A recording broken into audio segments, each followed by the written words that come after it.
Friends, అందరూ ఎలా ఉన్నారు? This is Sandhya. Welcome back to my channel Chinnu's world. ఈ రోజు వ్లాగ్ ఏంటంటే, మా ఆయనైతే కొంచెం పని మీద బ్యాంకుకి అయితే వెళ్తున్నారు. మా ఆయనతో పాటు నేను కూడా వెళ్తున్నాను. నేను కాలేజ్ చేసినప్పుడు నా సర్టిఫికెట్స్ అన్నీ కూడా నేను కాలేజ్లోనే ఉంచేసాను. ఇంతవరకు కూడా తీసుకొచ్చుకోలేదు. అందుకని చెప్పేసి నేనైతే మా ఆయనతో పాటు వెళ్తున్నాను. మా ఆయనకు కూడా ఎలాగో బ్యాంకులో పని ఉంది కదా, నా పని కూడా కంప్లీట్ అయిపోతుంది అని చెప్పేసి వెళ్తున్నాను. కాలేజ్కి అయితే వెళ్ళాము. అక్కడ మా ప్రిన్సిపల్ సార్ అయితే లేరు. అక్కడ ఉన్న వేరే సార్ వాళ్ళైతే ఒక 2 days ఆగి రామ్మా అని చెప్పేసి అన్నారు. సరే అని చెప్పేసి అక్కడ నుంచి మేమైతే ఫోటో ల్యాబ్కి అయితే వెళ్ళాము. మా ఆయనకు కొంచెం బ్యాంకులో వర్క్ ఉందని చెప్పేసి చెప్పాను కదా, అయితే మా ఆయన పాస్పోర్ట్ సైజ్ ఫొటోస్ అయితే మర్చిపోయి వచ్చారంట. అందుకని చెప్పేసి మళ్ళీ ఇక్కడ తీసుకుంటున్నాము. అలాగే మామూలుకు కూడా ఎప్పుడైనా ఉపయోగపడతాయి కదా అని చెప్పేసి మామూలుకి కూడా పాస్పోర్ట్ సైజ్ ఫొటోస్ అయితే తీసుకున్నాము. ఇయ్యో పర్సి పర్సి ఇచ్చేసావా? అక్కడి నుండి మేము బ్యాంకుకి అయితే వెళ్ళాము. చాలా అంటే చాలా టైం పట్టింది. ఎప్పుడో మార్నింగ్ వెళ్తే 3 అలా అయింది మాకు బ్యాంకులోనే. ఇక మా అమ్ముల తల్లి చూడండి, ఒక్క కాడ అసలు నిల్చోవడమే లేదు. ఎంతసేపు తిరగడం తిరగడం తిరగడమే. అటు ఇటు తిరుగుతూనే ఉంది. ఎంత నేను ఎత్తుకున్నా సరే నా చేతిలో నుంచి జారి మరి కింద ఆడుకుంటుంది. బ్యాంకులో తొందరగా పని అయిపోతే మేము మార్కెట్కి వెళ్దాం అనుకున్నాము. అమ్ముల తల్లికి గోట్లు అయితే లేవు, విరిగిపోయినాయి అని చెప్పేసి అన్నాను కదా, గోట్లు తీసుకుందాం అనుకున్నాను. అలాగే కాళ్ళకి ఏమైనా గజ్జెలు లాంటివి తీసుకుందాం అని చెప్పేసి అనుకున్నాను, రెడీమేడ్వి. ఎందుకంటే తనకి పట్టీలు ఉన్నాయి కానీ జారిపోతున్నాయి. ఎంత పెట్టినా సరే కాళ్ళ మీద అస్సలు ఆగడం లేదు. అందుకని చెప్పేసి నల్ల పూసలు అయితే దొరుకుతాయి కదా కాళ్ళకి, దిష్టి పూసలు అలాంటివి తీసుకుందాం అని చెప్పేసి అనుకున్నాను. కానీ మాకు ఈ బ్యాంకులోనే చాలా అంటే చాలా టైం పట్టింది. ఇక మార్కెట్కి కూడా వెళ్ళలేదు మేము.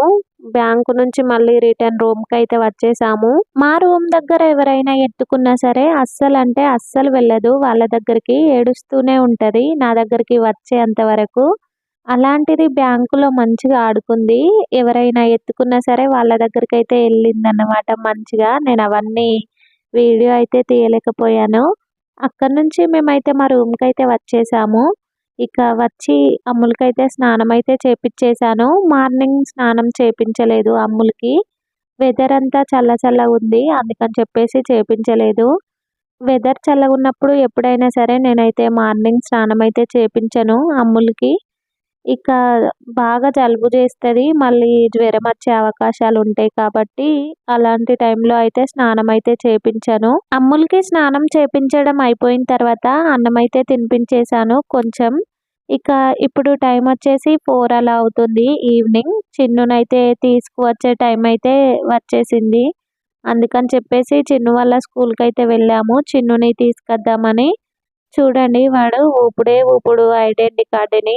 అబ్బా, రోడ్డు మీదకెళ్ళి వచ్చేటప్పుడు వాడు పెట్టే నస అంతా ఇంత కాదు అసలు. ఊకే వర్రిస్తూనే ఉంటాడు నన్ను నాన్ స్టాప్గా. నేను డ్రెస్ వేసుకున్నాను కదా, మమ్మీ నువ్వు ఎక్కడికి వెళ్ళావు, డాడీ ఎక్కడికి తీసుకుపోయిండు నిన్ను అని చెప్పేసి ఒకటే వాదించుడు. నేను బ్యాంకుకి వెళ్ళాను నాన్న అని చెప్పేసి చెప్పాను. బ్యాంకుకి వెళ్ళినవా మమ్మీ, డ్యామ్కి వెళ్ళినవా మమ్మీ అని చెప్పేసి అడుగుతున్నాడు.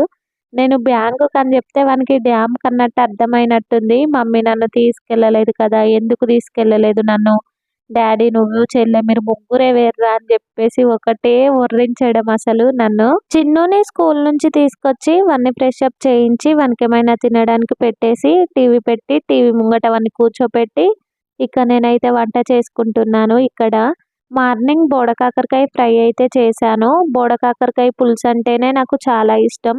బోడకాకరకాయ ఫ్రై నేను ఎక్కువగా తినను. మా ఆయన తింటా అని చెప్పేసి అన్నారు కాబట్టి మా ఆయన కోసం బోడకాకరకాయ ఫ్రై అయితే చేశాను.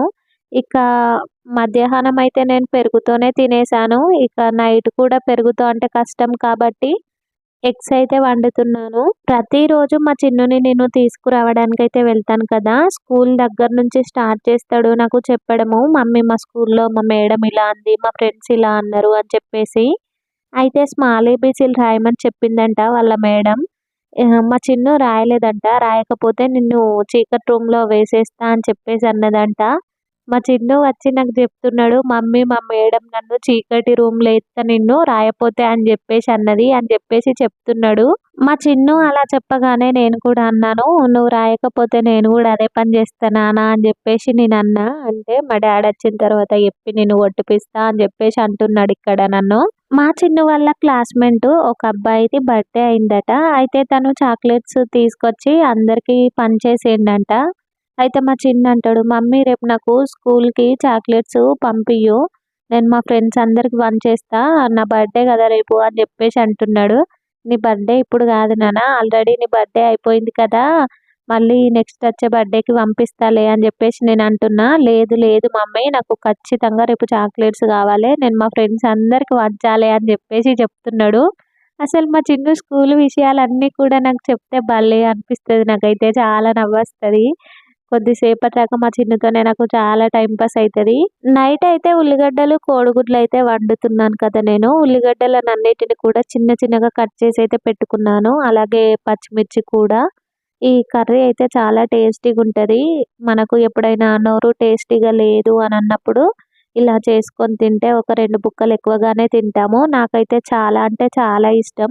ఇంట్లో ఏమి కూరగాయలు లేనప్పుడు తొందరగా ఈజీగా అయిపోయే కర్రీ ఏదైనా ఉంది అనంటే అది ఉల్లిగడ్డలు, కోడిగుడ్లు మాత్రమే. ఇలా కొట్టి పోసుకొని తినడం నాకు చాలా ఇష్టం. ఈ కర్రీ నేను ఒక నైట్ పూటకే చేస్తున్నాను కాబట్టి 2 ఎగ్స్ తీసుకున్నాను నేనిక్కడ. ఉల్లిగడ్డలు అలాగే పచ్చిమిర్చి కూడా కట్ చేసి పెట్టేసుకున్నాను. ఉల్లిగడ్డలనన్నిటిని కూడా చిన్న చిన్నగా కట్ చేసుకొని పెట్టుకోవాలి.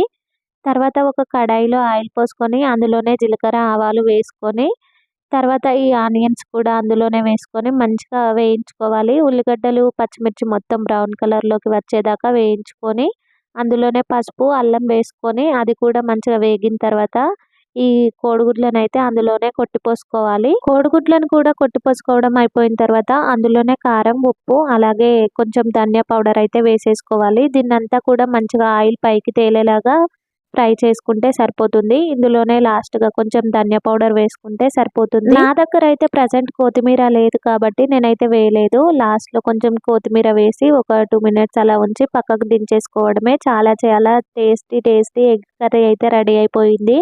పక్కన రైస్ అయితే పెట్టేశాను. ఇక మన వ్లాగ్ వచ్చేసి ఇంతే అన్నమాట ఈరోజు.